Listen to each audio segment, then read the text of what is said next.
Good morning ಎಲ್ರಿಗೂ. ಇಲ್ಲಿ ನೋಡ್ರಿ ನಮ್ಮ ಗುಂಡೆಂದು ತಿನ್ನೋದಾಗಿತ್ತ ಅವನಿಗೆ ಅದಕ್ಕೆ ಸ್ನಾನ ಮಾಡಿಸ್ಬೇಕತ್ ನೀರಿಗೆ ಬಿಸಿಗಿಟ್ಟಿದ್ದೆ. ಆಯ್ತು ನೋಡು ಅವ್ರ ಪಪ್ಪ ಫೋನ್ನಾಗ ಮಾತಾಡಕತ್ತಾರ, ಅವ್ರಿಗೆ ನೋಡ್ಕೋತ ಕೂತ್ಬಿಟ್ಟಾನ. ಒಟ್ಟು ಯಾರು ಏನು ಮಾಡ್ತಾರ ಅನ್ನೋದೇ ಅವನದು ಲಕ್ಷ್ಯ.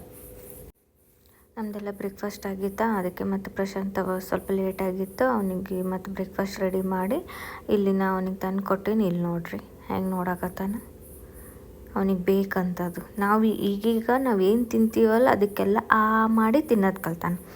ಇದ್ರಲ್ಲಿ ನೋಡ್ರಿ ಇನ್ನೂ ಒನ್ ಡೇದು ಫೋಟೋಶೂಟು. ಅವನಿಗೆ ಪಾಪ ಮುಂದಕ್ಕೆ ಬಾ ಅಂತೀವಿ ಬರಲ್ಲ ಅಂತಾನೆ. ಆ್ಯಕ್ಚುಲಿ ಅವನಿಗೆ ಅಲ್ಲಿ ಗ್ರಿಪ್ ಸಿಗಲಾಗ್ಯದ.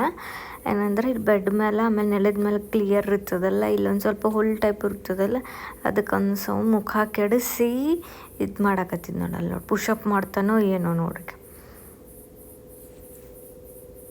ಬಾರೋ ಚಿನ್ನು ಅಂತೀವಿ, ಇಲ್ಲ ಅವ್ನು ಬರೀ ಅಷ್ಟೇ.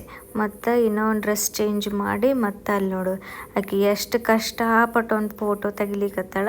ಅವ ನೋಡು ಅವ ಒಂದು ಮುಂದುವರಲಾಗ್ಯಾನ. ಅವ್ರ ಅಜ್ಜಿ ಒಂದು ಸಲುವಾಗ ಕಾರ್ ತಿಂದಿದ್ರು ಆಟ ಆಡ್ಸೋಕ್ಕೆ, ಅದು ಸೊ ಇವತ್ತು ಕ್ರಿಕೆಟ್ ಮ್ಯಾಚ್ ಇತ್ತಲ್ಲ, ಸೊ ಅದಕ್ಕೆ ನಾವೆಲ್ಲರೂ ನ್ಯಾಷನಲ್ ಆ್ಯಂಥಮ್ ಸಲುವಾಗಿ ಇಲ್ಲಿ ನಿಂತಿದ್ವಿ. ನಾನು ನ್ಯಾಷನಲ್ ಆ್ಯಂಥಮ್ಮು ನಾನು ಇದು ಪ್ಲೇ ಮಾಡಲ್ಲ, ಸೊ ಮ್ಯೂಟಲ್ಲೇ ಇಟ್ಟೀನಿ. ಸೊ ಎಲ್ಲರೂ ನಿಂತು ಯಾವಾಗಲೂ ಬಂದರೆ ನಾವು ಇಲ್ಲಿ ಈ ಥರ ನಿಂತೇ ಇದು ಮಾಡ್ತೀವಿ, ಅದು ಏನೇ ಕಂಡೀಷನ್ ಇರಲಿ. ಅಷ್ಟಾದಾದ್ಮೇಲೆ ಗುಂಡ್ಯಾಗ ನಾನು ಊಟ ಮಾಡಿಸಿ ಫ್ರೆಶ್ ಅಪ್ ಮಾಡಿದ್ದೆ. ಆಯಿತು, ಇಲ್ಲ ಒಂದು ರಾತ್ರಿ ಆಟ ಶುರುವಾಗಿತ್ತು. ಆಯಿತು, ಮುಂದೆ ಬರೋದು ಹಿಂದೆ ಬರೋದು, ನನ್ನ ತಲೆ ತಿನ್ನೋದು, ಜಂಪ್ ಮಾಡೋದು ಇವೇ ನಡೀತಾವೆ. ಅವ ಏನು ಟೈಮಿಗೆ ಮಕ್ಕೊಂಬಲ್ಲ, ಅವ ಏನು ಟೈಮಿಗೆ ನಮ್ಗೆ ನಿದ್ದೆ ಮಾಡಿಕೊಡ್ಸಲ್ಲ. ಅವ ಯಾವಾಗ ಮಕ್ಕೋತಾನ ಅವಾಗ ನಾವು ಮಕ್ಕೋಬೇಕಂದ್ರೆ ನಮಗೆ ನಿದ್ದೆ ಬರಲ್ಲ. ಇಲ್ಲಿ ನೋಡ್ರಿ ಅವ್ನ ಸಾಂಗ್ ಹೆಂಗೆ ನಡ್ದದ.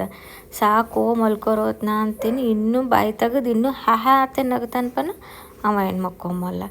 ದಿನ ಇಡೀ ದಿವಸ ಹೆಂಗೆ ಹೋಗ್ತದಂತ ಗೊತ್ತಾಗಂಗಿಲ್ಲ ಇವನ ಜೊತೆ ಇವ ಹಿಂಗೆ ಮಾಡೋದ್ರಿಂದ.